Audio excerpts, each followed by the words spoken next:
Thank you all for coming. I'm on the right track. I'm Lady Rhonda, and this is It's a Love Thing podcast, Mother's Day month edition. And all month we'll be talking to mothers, we'll be talking to spiritual mothers, we'll be talking to mothers of all nationalities or mothers in general. Anyway, so today we're going to be talking to the First Ladies. We're going to be talking to women in ministry, co-pastors. You all are both co-pastors, you all are both spiritual mothers. So transparency moment. When my husband came to me shortly after we got married 10 years ago, he said, Rhonda, I'm going to accept the calling for ministry. I said, well, congratulations. He said, well, if I accept, that means you become the First Lady, you accept too. He said, well, how do you know that God didn't call you? I said, because I didn't ask.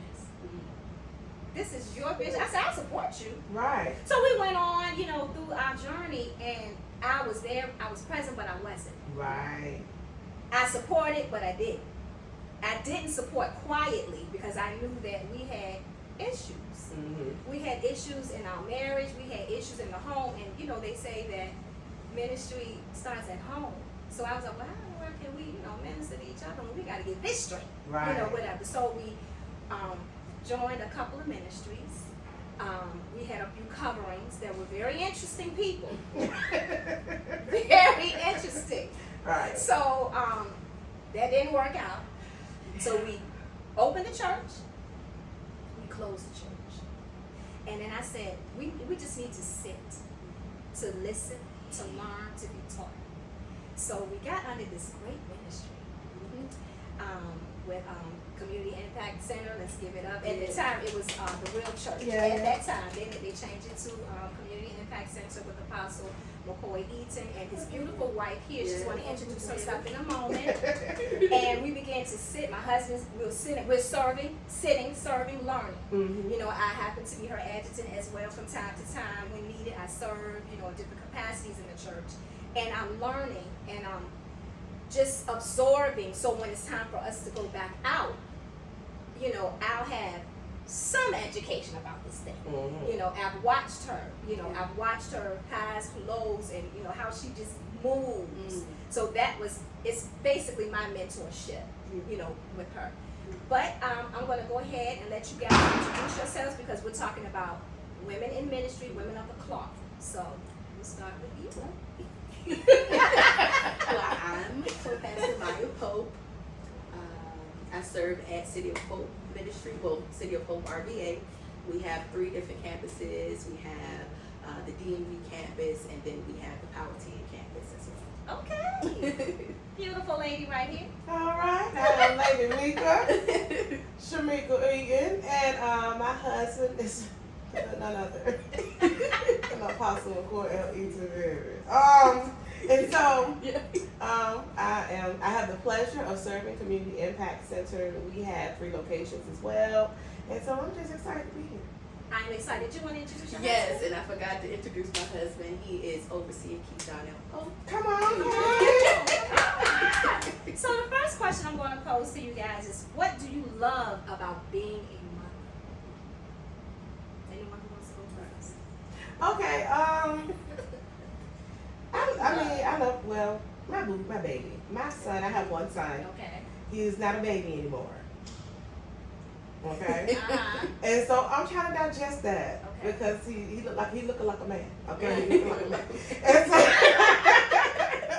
and he's 15 going on 16, but he look like a man. And so I'm trying to embrace the fact that he's becoming or going into young adulthood, and so that's different. But I love it because it allowed the nurturing side of me to really.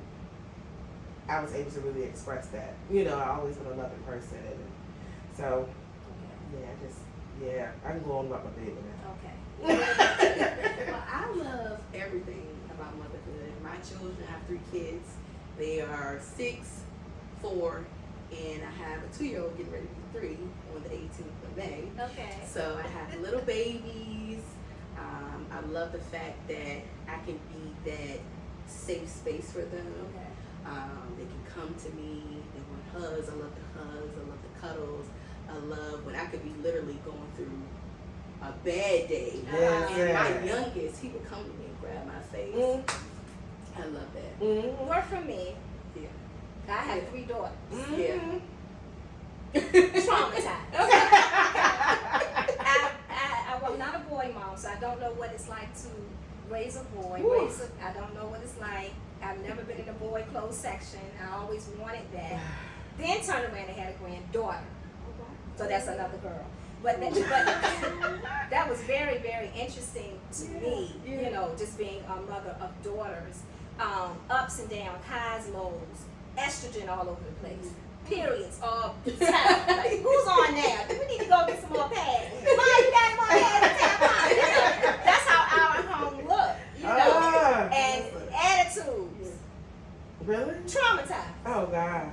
So, but I love them, and they turn out to be beautiful young women that with their own, working out their own journey. Right. You know, and I'm there to support them every step of the way. Right, right. So let's talk about challenges. Challenges of motherhood that you have experienced. I'll start. Look, the challenges where for me, because you want your girls to grow up and you want them to find their way. You don't want them to go through heartbreak. Yes. You don't want them to get used and abused. Yeah. You know, but they go through those things. Right. And the only thing that I have learned is to be there. Is to be there for them and to love them through it. You know, I want to be like, don't date him. You know, he's not good enough, you know, whatever. But they have to pave their own journey. And that's what I learned. But the challenge with me is trying to keep them safe Right. when they make certain decisions and things like that. So that's me. That's my challenge. Right. Anyone Yes. else? Yeah, Got a I would challenge? say. Or you may not have challenges. Okay, let's hear it. I would say for me, listen, for me it's overcompensating. Okay. For like the things I didn't have when I grew up and stuff like that. So I try to do over and beyond to make sure that the things that I liked growing up that he would never experience. You know, my mom, she was a single parent with 2 girls, okay? Bless your heart. But I wasn't no bad child. I wasn't hyper emotional. Don't do me like that. But I was hyper emotional, so you know, I was a chill one. My sister, that's not. But I just I find myself sometimes trying to overcompensate to make sure that some of the struggles that I did have, my mama did have, that I don't allow him. And so sometimes I go a little bit too far Okay. with it, trying to make sure that he feels secure. He's secure, you know, anyway. Right. But due to my own experiences, I sometimes overdo it. Yeah. It's like it's easy to just overdo it. Yeah. Like, I really didn't have to go that far with it, but the reality of my past. Some people would call it trauma, or I just call it growing up. Right. I just call it survivorhood. Right. Listen, and Yeah. so sometimes I find myself overdoing it when I really don't have to overcompensate for things that he's not lacking no way. Right. It was just something that I experienced when I was growing up. Okay. Come on. I can really agree with that because Yeah. I feel like sometimes I overcompensate with my children because I grew up in a household where my father, he was an alcoholic. Mhm. He was verbally and physically abusive to me growing up from the time I got into 6th grade until the time I was 17 years old. So now with my children, I do struggle with the, what is it called, the correction with my children, especially my youngest. He's off the chain, y'all. He has temper tantrum over the smallest thing, and my husband like, he needs to get a little pop, and I'm like, no, I don't do that. Those are my babies. Now I do have my moments where like I do have to correct, but sometimes I don't do it because I don't want, even though I'm not abusive and I would never do that to my children, I just try to steer in a different way of correction. Yeah. So that's one of my struggles with motherhood, with the temper tantrum of my youngest, and correction sometimes. Like I still correct, but it's just still like a little struggle for me sometimes. But I'm gonna throw this question out here, because this is just for my curiosity. So when y'all got the text, and I asked you all to come to this podcast, what was your first thought? Let me tell you what mine was. He gonna be texting. Will you please come and help me with this podcast? Listen. Because this is what I want to do, and honest about asking you all because I didn't know whether or not you all would want to come. So what was your first thought? Well, my first thought was I immediately said yes because I'm so used to saying no to everybody. Anybody asks me to do the simplest thing, I'm like, no, get somebody else to do it. Right. Like even though I do makeup, I do little videos. That's something. So that's easy for me to do. Different, yeah. But to go and do something like this, I'm nervous. Yeah. Yeah. Or so to am I. go preach on the pulpit, it's like, oh my God, everybody eyes on me. Right. Even though I wear hats or whatever, and it look like I like the attention, but I really don't. I Yeah. just like fashion. I just Yes. like makeup, but I don't like. I'd rather be sitting. Okay. Please ignore me. Yes. Yeah. Yes. You know. Yes. So, but I said yes because I know God wants me to. It's been prophecies been said to me. God has been revealing things to me that I need to say yes, and I need to There you do what go. He had told me That's to good. do. So I said yes instead of saying no. I just need to do That's oh, good. God. it. What was your first thought? Go, sis. Because I know you had said something about beforehand, but you didn't make any moves on it. Girl. And so, listen. So I was like, go, sis. Yeah. That's what I was. Sure. You know, like, let's do So this. I had bought my cute little love sign. Look, I had bought that maybe about 6 months ago. I had bought me a backdrop and everything.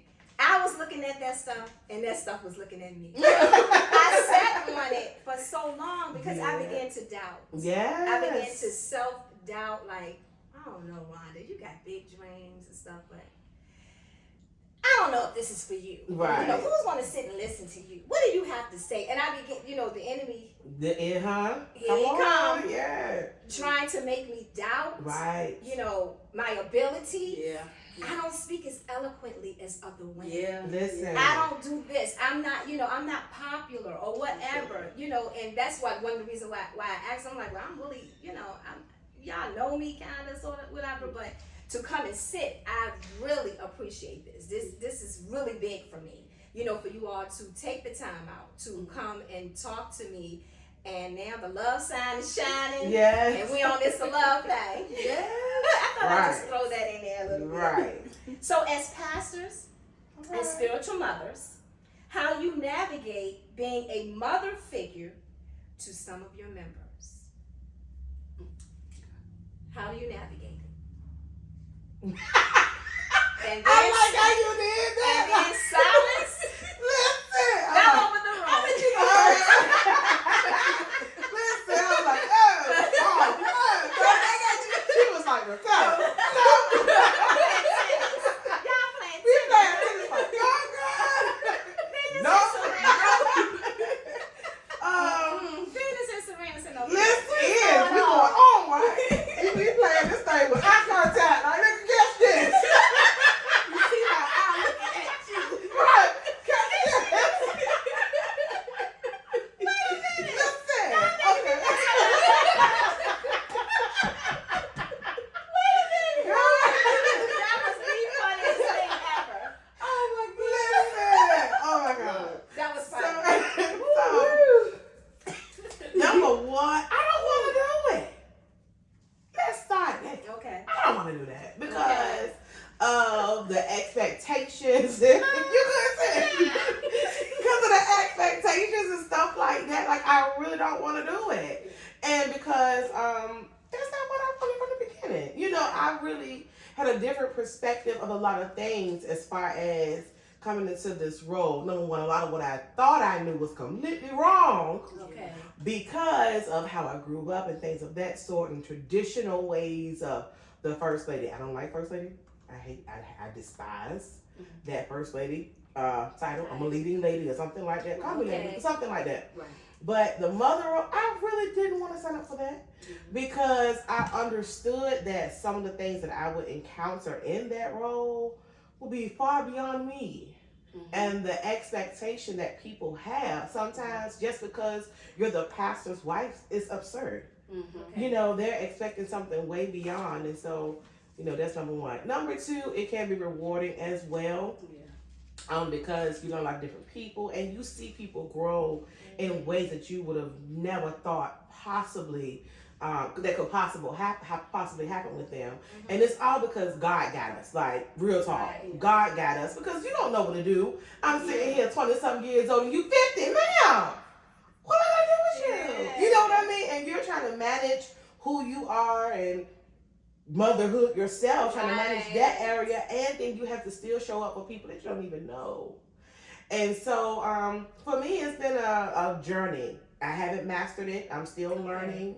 I'm still trying to embrace different areas of this because there is no real roadmap Right. to coming into this. When my husband said yes, I said no, and he was like, here we go. And so now here we go. And I had to adapt quickly. I had to pray for adaptability, like, Lord, help me in these different areas to show up the way you want me to show up.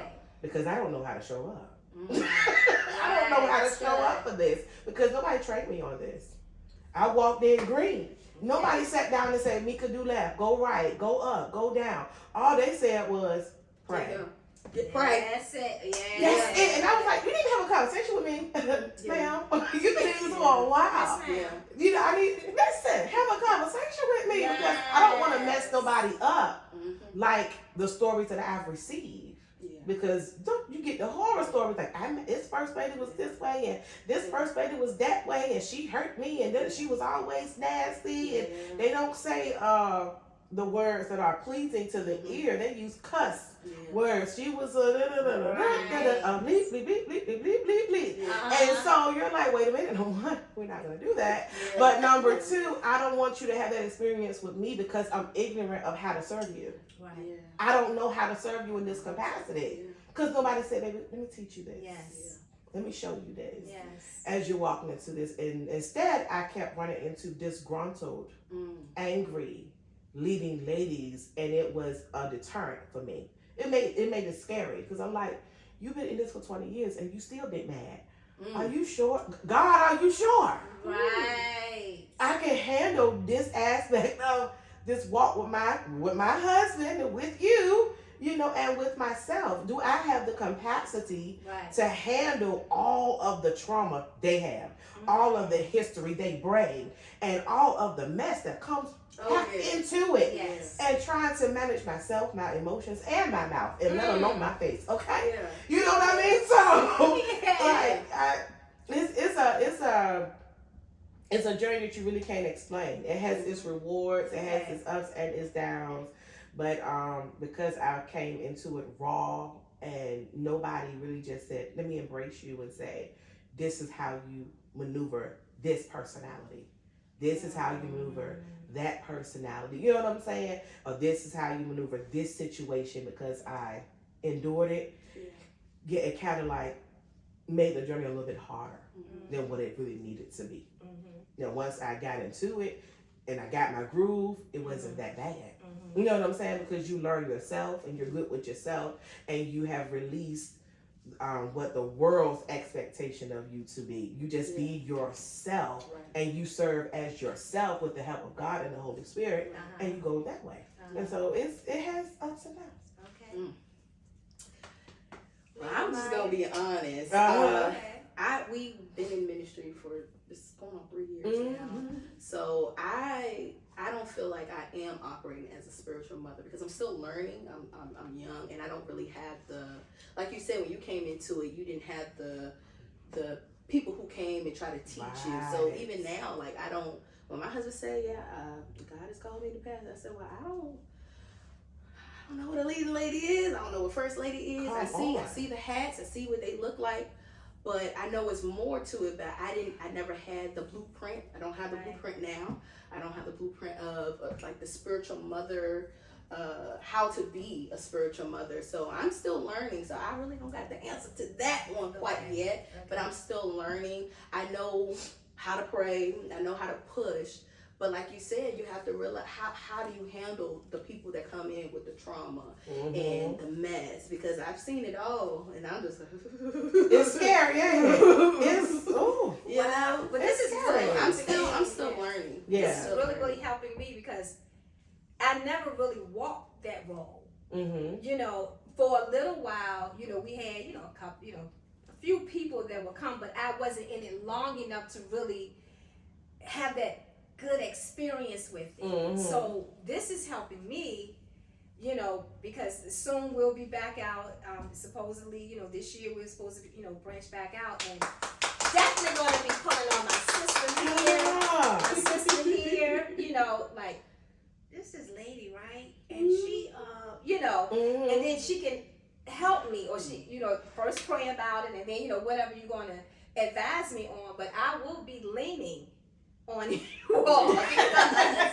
Listen, you know. I'm open to that type of, you know me now. Yeah, I'm yeah, open yeah, to yeah. it because you know, you've been around me long enough. I've been in the corner, Yes, real nice, tucked Right. away. right. You see me, all I did was, how you doing? That's all I did until now. It's like a force out.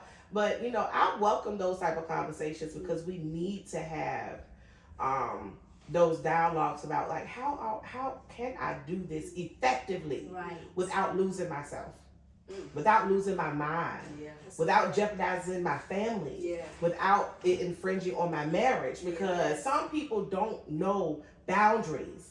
And so when we're encountering them, we have to help them understand that this boundary exists and you have to respect it. Right. Yeah. And it's enforced together. Me and my husband and my family, period, we enforce this boundary together as Right. a united front. Right. Because it's hard. It's dealing with women, Mhm. they be trying it, you know.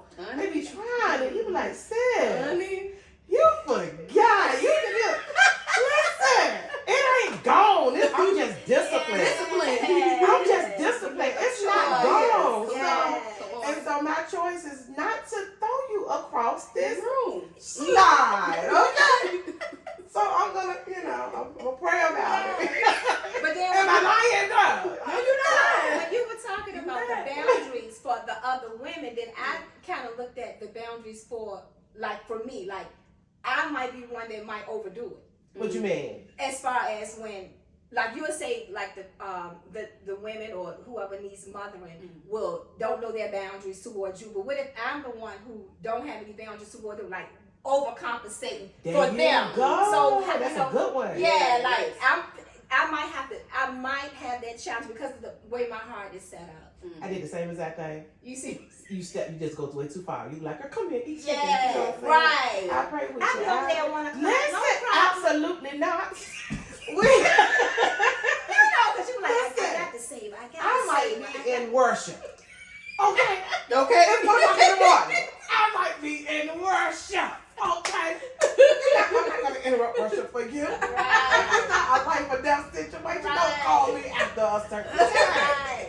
So I have to learn. You because gotta I set know them me. boundaries. You gotta protect. You have to First. protect you That's first. true. That's And I think that the blessing is for you and for a lot of other people that you don't come into this already traumatized by church and all this other stuff. Like you're not looking at church in a negative lens already. So Okay. that's the blessing. Okay. With us coming into it, all of us coming into it, but moving forward, learning that I gotta ease myself into it. I can't come in like we are the word.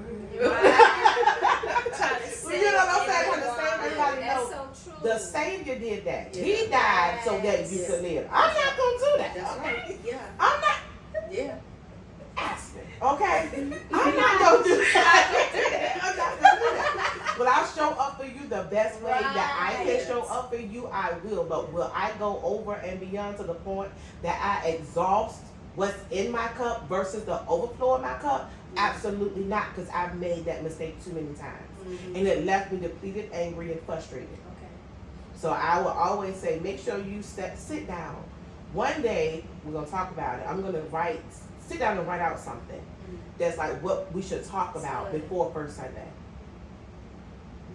What you should say with your husband, what y'all should go through before First Sunday to make sure you're on the same page.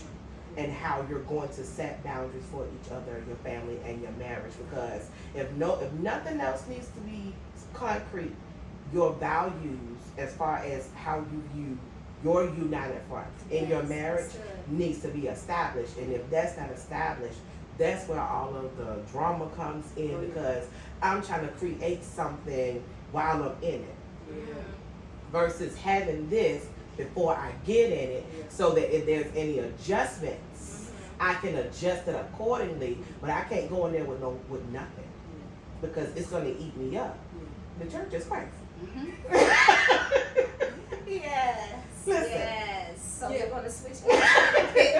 Very much so. So look, we're going to switch gears just a little bit and talk about your mothers. I don't know if your mother is living or whatever, but what is one thing that your mother instilled in you? I'll start. My mom, she's a very sweet, passionate, loving woman, and she always would say, well, Uncle was right.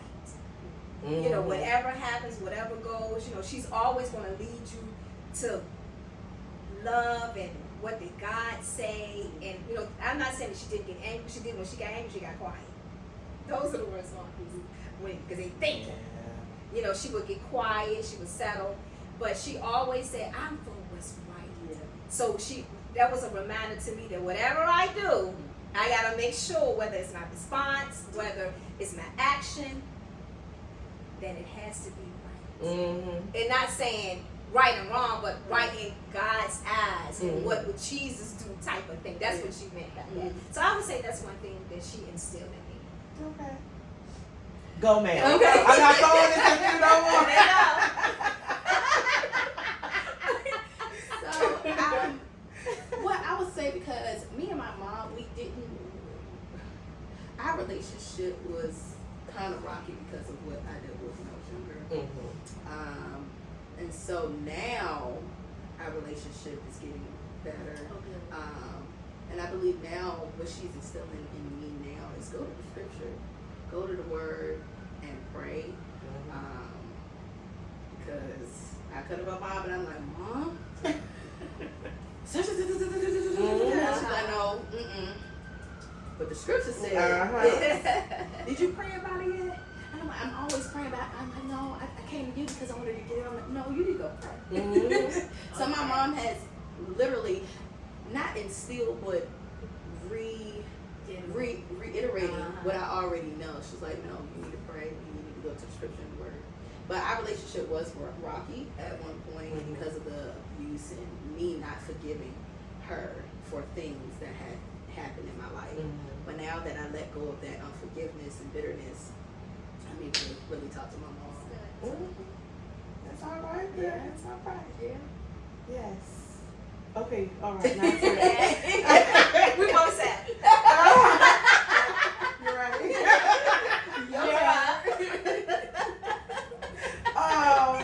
I cannot. Me and my mom are like two peas in a pod. Me and my mom and my sister, like, we are tight.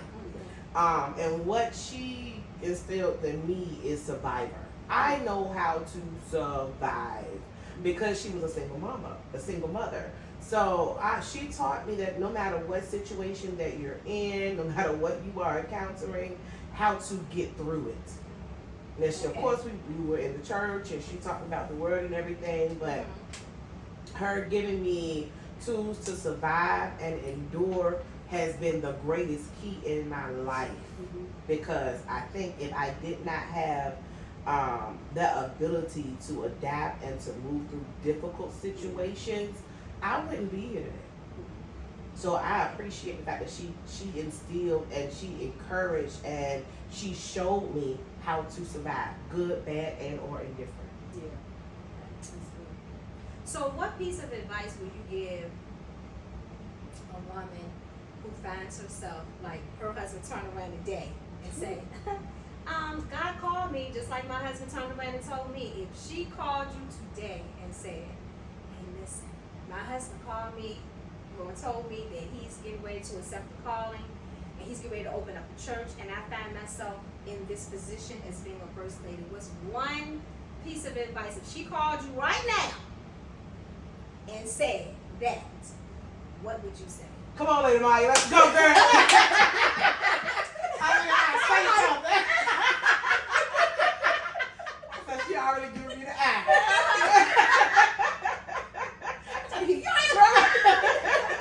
Let's go, girl.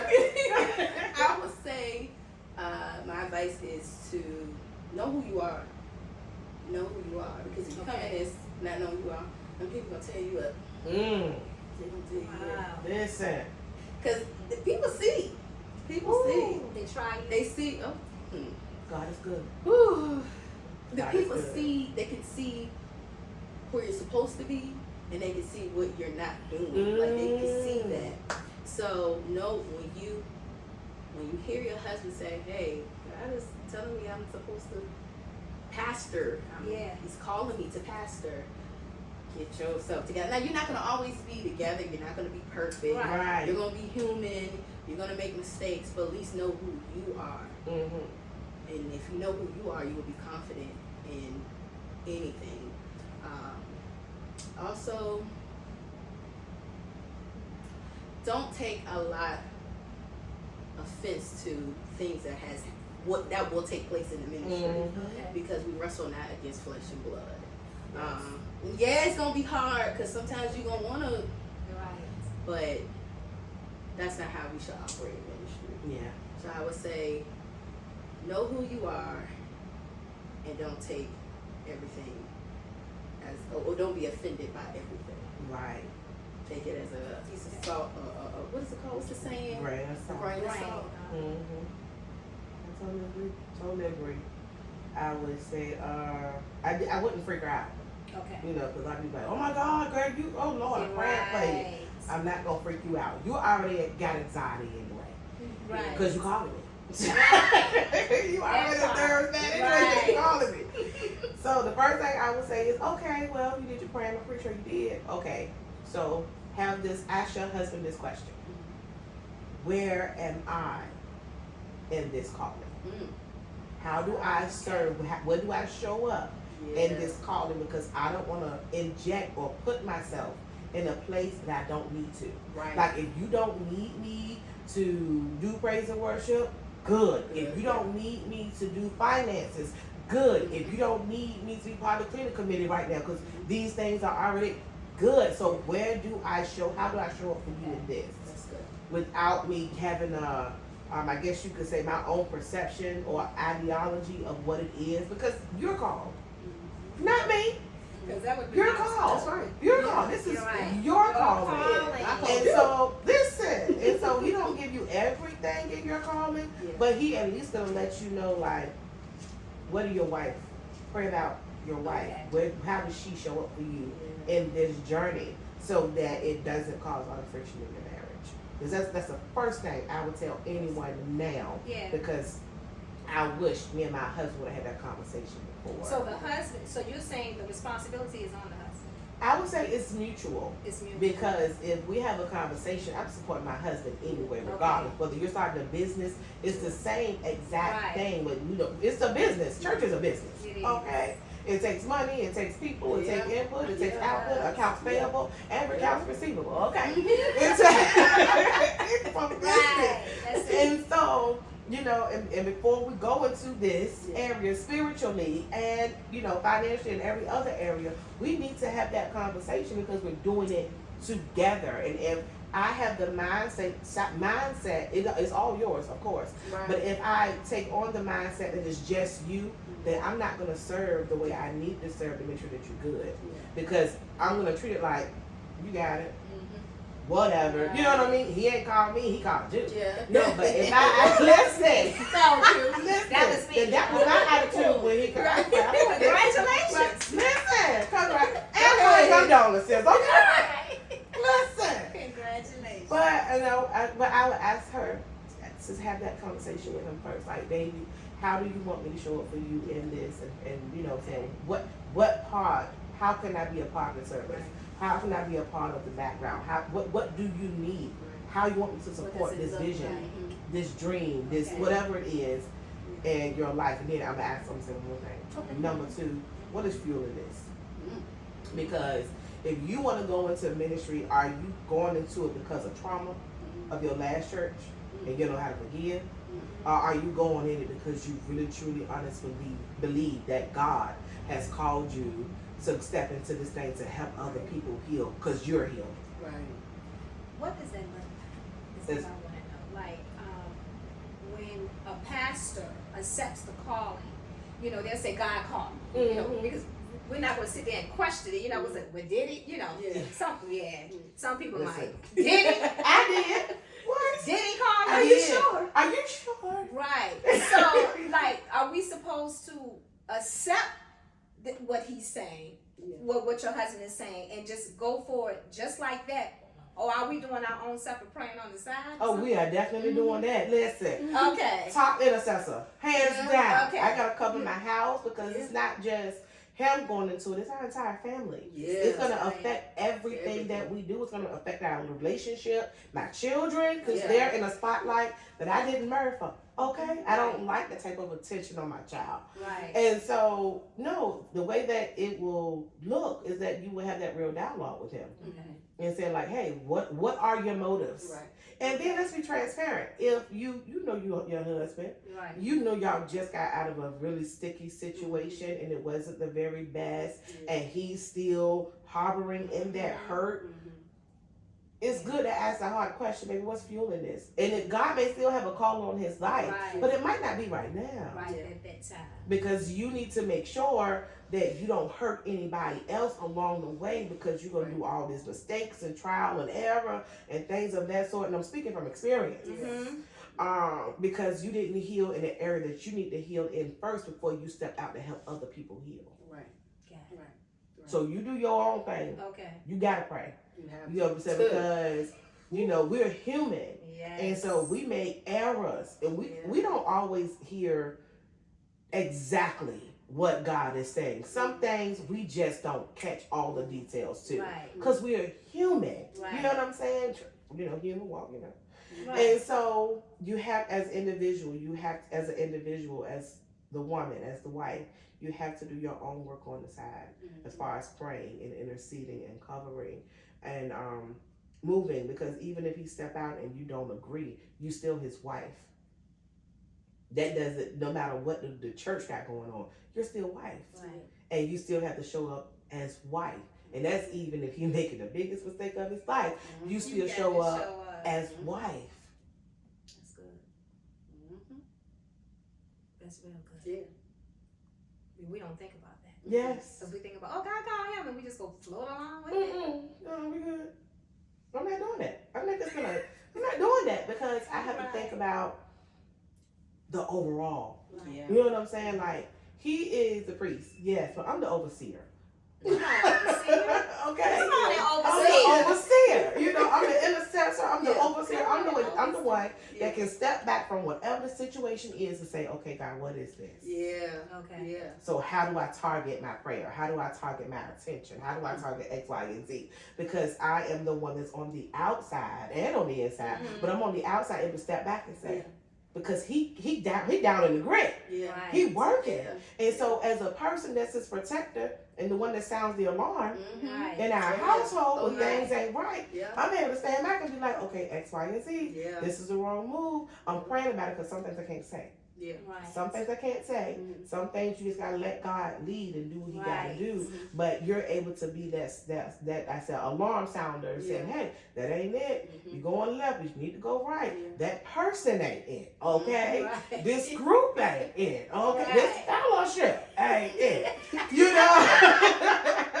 Right. You have to be able to have those conversations. Discernment, Do you too. listen? That's so true.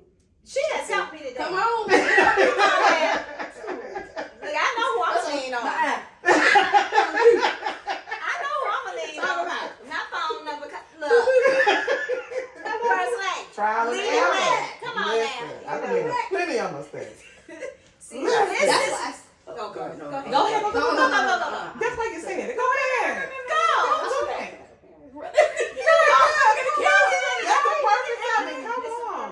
That's the purpose of it. Come on. No. Don't do it. Don't do it.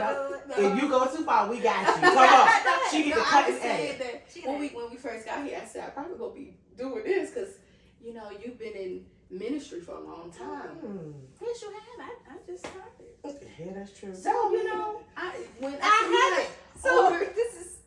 You see what older I'm saying? women talk. That's what the Bible said. The older women are supposed to teach the young. So when you talking, I'm just like, yeah, talk about it. But I always want, you know, even everyone that just started anything, your brilliance and your genius is needed, because my situation and my experience may be the polar opposite of what you have experienced. And so your testimony could help me too. It don't matter how long I've been in. We all need someone to bring a fresh perspective, fresh idea, or to bring something that we've never encountered before. Because some things I don't want to encounter. But, you know, we have women that are just coming into this thing that are encountering things we would have never thought that we would encounter in the church. So I encourage you, definitely, like, share your wisdom, share your knowledge, share your tribulations, and share your victories, because no matter how long you've been in it, somebody needs to hear the testimony of how I got over, how I got under, how I got through, and how I didn't square up. Okay? And I know you talk a lot about age, You talk a lot about age, but she's younger than I. Both of you are younger than I am, and I'm learning because you're a forever student. Yes. You know, I don't look at it like I'm not gonna listen to her because she's only 28. I'm not gonna listen because she's this age or whatever. I'm 50. Come on, 50. You look good. You look good. And I'll be 51 this year, but I don't look at age. No, come on. I can sit under. I don't look at the age of the person who's teaching me. They're teaching from experience. Listen. So you know, you could be 2, 3. You know what I'm saying? But if you had that, I'm just saying that's exaggeration. Right. But you know what I'm saying? You know, you can be much younger than me. I don't look at that because I look at your experience. She has experience. You have experience. You know, I bring something to the table. It may not. Everybody brings something to the table. So that's a really, really good thing. So I don't want people to be stuck on age. But she's 28. She can't tell me what to do. You have experience. Right. You have a history. All of us do. Right. You know, whether it's in your women's ministry, you can talk about the abuse. Me, I can talk about whatever it is that I had going on, or you, vice versa, or whatever. You know what, ladies? I am so glad that you all have come to talk to me today. We're going to wrap it up. Okay. How do you all feel? I feel good. We did it. Let's give it up. Let's give it up. But before we leave, I want you all to promote your businesses, your Facebook page, your Instagram, your social media. Tell us all about your makeup artistry. My business is named Woman of Royalty. I do makeup. I am a makeup artist. I travel. Wherever someone books me, I go. I do have a couple of other businesses, but they're like on retire right now. We're retiring it right now until I, figure out how I want to revamp it and stuff like that. But right now, I'm a makeup artist called Woman of Royalty. You can book me at www.womanofroyalty.me. All right. Lady. I ain't got nothing going on, Girl, y'all. don't even try. So, I'm getting ready to leave. Don't do that to me. It is season of my life. Here's talk about that.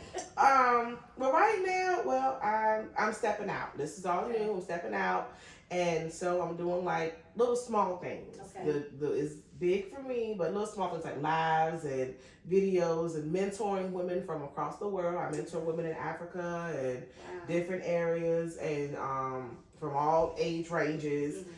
Spiritually and just regular human issues, and I'm an entrepreneur, and so I mean, like right now, like I'm navigating, trying to figure out what it is. But right now I'm just on Facebook. Right now I'm doing embracing womanhood, embracing womanhood before wifehood.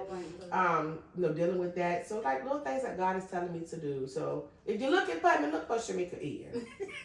And you're going to find me on TikTok or Lady Vico or Lady E. And you'll find me on TikTok and on Facebook and Instagram. So, but I'm chilling though. I'm chilling.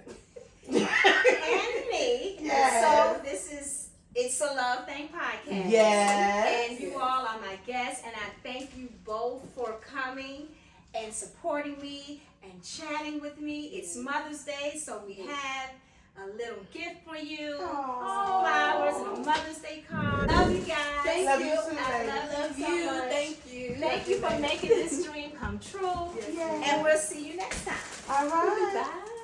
Bye. And it was easy, wasn't it? Yeah. After we saw it, I'm like, See? yeah, come on. See?